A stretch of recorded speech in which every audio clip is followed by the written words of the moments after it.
అర్ధరాత్రి పూట ఒంటరిగా ప్రయాణించడం ఆ ఊహే ఒళ్ళు గగురుపొడిచేలా ఉంటుంది కదా. చీకటి రోడ్లు, తోడు ఎవరూ లేకపోవడం. ఇలాంటి పరిస్థితుల్లో మన బ్రెయిన్ ఎన్నో భయంకరమైన ఆలోచనలు చేస్తుంది. ఈరోజు మనం ఈ ఎక్స్ప్లెయినర్లో చివరి బస్ అనే ఒక ప్యూర్ థ్రిల్లర్ స్టోరీని డీకోడ్ చేయబోతున్నాం. అసలు ఈ కథ మనల్ని ఎందుకంతగా భయపెడుతుందో, ఆ చీకటి ప్రయాణంలో దాగి ఉన్న మిస్టరీ ఏంటో ఇప్పుడు డీటెయిల్డ్గా చూద్దాం. టైం కరెక్ట్గా రాత్రి 11:30 అవుతోంది. విశాఖపట్నంలో కుండపోత వర్షం.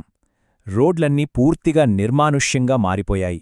వాతావరణం ఎంత గంభీరంగా ఉందో జస్ట్ ఇమాజిన్ చేసుకోండి.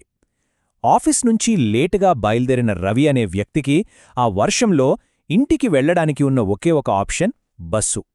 ఈ టైం, ఆ వాతావరణం, ఇదంతా కూడా ఒక భయంకరమైన చీకటి అనుభవానికి పర్ఫెక్ట్ సెట్టింగ్ అని చెప్పొచ్చు. అర్ధరాత్రి చివరి బస్సు. అసలు ఈ వింత ప్రయాణం ఎలా మొదలైందంటే, ఇక్కడ మనం గమనించాల్సిన ఇంట్రెస్టింగ్ పాయింట్ ఉంది. రవి ఏమాత్రం పట్టించుకొని ఆ రెడ్ ఫ్లాగ్స్. బస్ స్టాప్లో జనమున్నారు, కాని ఒక్కరంటే ఒక్కరు కూడా మాట్లాడుకోవడం లేదు. పోని ఫోనైనా చూస్తున్నారా అంటే అదీ లేదు. ఈ స్మార్ట్ ఫోన్ల కాలంలో ఎవరైనా అలా బొమ్మల్లా సైలెంట్గా నిలబడతాలా? కేవలం వర్షం శబ్దం తప్ప అక్కడ ఇంకేమీ వినిపించడం లేదు. అసలక్కడ ఏదో తేడా జరుగుతోంది అనడానికి ఇవి చాలా స్ట్రాంగ్ సిగ్నల్స్.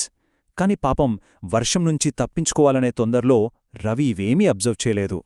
ఆ చీకట్లోంచి నెమ్మదిగా ఒక పాత బస్సొచ్చి ఆగింది. కనీసం దానిమీద నంబర్ బోర్డు కూడా లేదు. అప్పుడు ఆ బస్ కండక్టర్ చాలా క్యాజువల్గా ఒక మాట అంటాడు, ఎక్కండి, ఇదే చివరి బస్సు. వినడానికి ఇది చాలా నార్మల్ పిలుపులాగే ఉంటుంది, కానీ కథ ముందుకు వెళ్లే కొద్దీ ఈ మాట వెనుకున్న ఆ నిజమైన భయం ఏంటో మనకర్థమవుతుంది. డ్రైవర్ ఫేస్ కూడా సరిగా కనిపించని ఆ బస్సులోకి రవి అలా అడుగుపెట్టాడు. బస్సులో వింత ప్రయాణికులు. లోపలికి వెళ్ళాక పరిస్థితి ఎలా ఉందంటే, బస్సు లోపల అడుగు పెట్టగానే ఒక గడ్డకట్టే అంత చలి. బస్సుస్టాండ్లో జనాలలాగానే బస్సులో ఉన్నవాళ్లు కూడా తలదించుకొని అలా రాయిలా కూర్చుండిపోయారు. కనీసం చిన్న కదలిక కూడా లేదు. ఇంకోవైపు రవి తన ఫోన్ చూసుకుంటే సిగ్నల్ పూర్తిగా కట్. బయట ప్రపంచంతో కాంటాక్ట్ మొత్తం తెగిపోయింది. అద్దం బయట చూస్తే దట్టమైన పొగమంచు. అసలా బస్సు ఎక్కడికి వెళ్తోంది? ఇవన్నీ ఆలోచిస్తుంటే మనకే ఒక రకమైన ఉక్కిరిబిక్కిరి చేసే భయం స్టార్ట్ అవుతుంది కదా. సరిగ్గా ఇలాంటి టెన్షన్ మూమెంట్లో రవి పక్కన కూర్చున్న ఒక ముసలాయన ఒక మాటంటాడు. నిజంగా ఇది కథలో ఒక పెద్ద టర్నింగ్ పాయింట్. ఈ బస్ అందర్నీ వాళ్లు వెళ్లాల్సిన చోటుకే తీసుకెళ్తుంది అని ఆయన నవ్వుతూ చెప్పిన మాటల్లో ఒక డేంజరస్ డబుల్ మీనింగ్ దాగి ఉంది. ఆయన ఉద్దేశమేంటి? అది గమ్యస్థానమా, లేక వాళ్ల జీవితాలకే చివరి మజిలినా? ఈ డైలాగ్ వినగానే ఎవరికైనా సరే లోపల భయంతో గుండెవేగం పెరిగిపోవడం ఖాయం. అంతటి నిశ్శబ్దంలో ఉన్నట్టుండి ఒక మహిళ ఏడుపు వినిపిస్తుంది. ఆమె చేతిలో ఒక చిన్న పాప ఫోటో ఉంది. తనను ఇంటికి తీసుకెళ్లమని ఆమె మెల్లగా ఏడుస్తూ ఉంటుంది. అంత భయంకరమైన వాతావరణంలో ఈ ఏడుపు వినగానే కథలో ఒక ఎమోషనల్ యాంగిల్ కనెక్ట్ అవుతుంది. అప్పటివరకు కేవలం వింత మనుషులు అనుకున్న ప్రయాణికులు బహుశా తీరని కోరికలతో మిగిలిపోయిన అభాగ్యులా అన్న డౌట్ మనకిక్కడే మొదలవుతుంది. భయపెట్టే నిజాలు. బస్సులో ఒక్కసారిగా లైట్స్ డిమ్ అయినప్పుడు బయటపడిన ఆ షాకింగ్ ట్రూత్ ఏంటో చూద్దాం. నార్మల్గా మనం బస్సులో వెళ్తున్నప్పుడు డ్రైవర్ అద్దంలో అతని ఫేస్ చూస్తే ఒక సేఫ్ ఫీలింగ్ ఉంటుంది. కాని ఇక్కడ ఊహించని ట్విస్ట్ ఏంటంటే, రవి ఆ అద్దంలో చూసినప్పుడు డ్రైవర్ ముఖం కనిపించలేదు. కేవలం 2 తెల్లటి కళ్ళు మాత్రమే అతన్ని తదేకంగా చూస్తున్నాయి. అసలు మనం సేఫ్గా ఉన్నాము అనుకున్న చోటే మృత్యువు పొంచి ఉందని తెలిస్తే ఎలా ఉంటుంది? ఆ క్షణంలో రవికి కలిగిన వణుకు అక్షరాల మనక్కూడా ఫీలవుతుంది.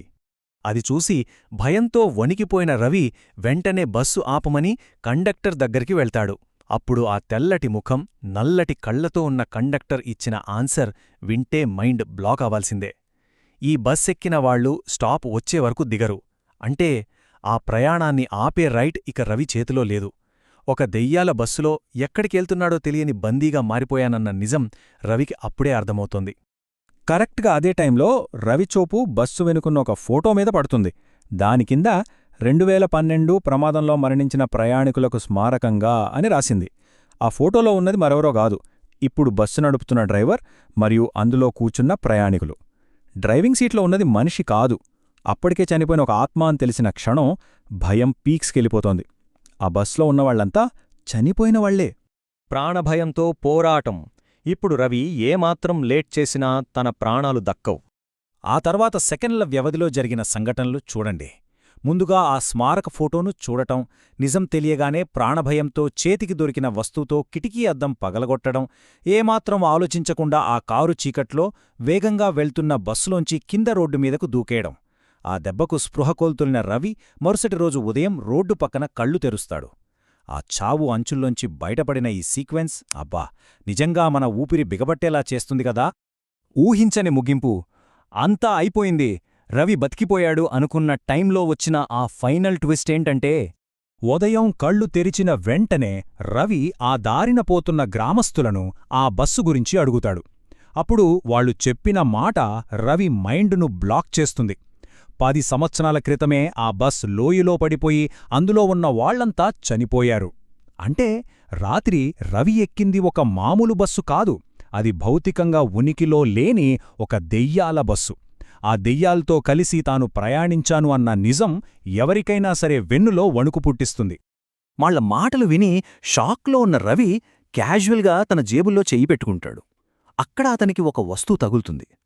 తీసి చూస్తే అది ఒక బస్సు టికెట్. దానిమీద చాలా క్లియర్గా చివరి ప్రయాణం అని రాసి ఉంది. ఇక్కడే ఈ స్టోరీకి ఒక మైండ్ బ్లోయింగ్ ఎండింగ్ దొరుకుతుంది.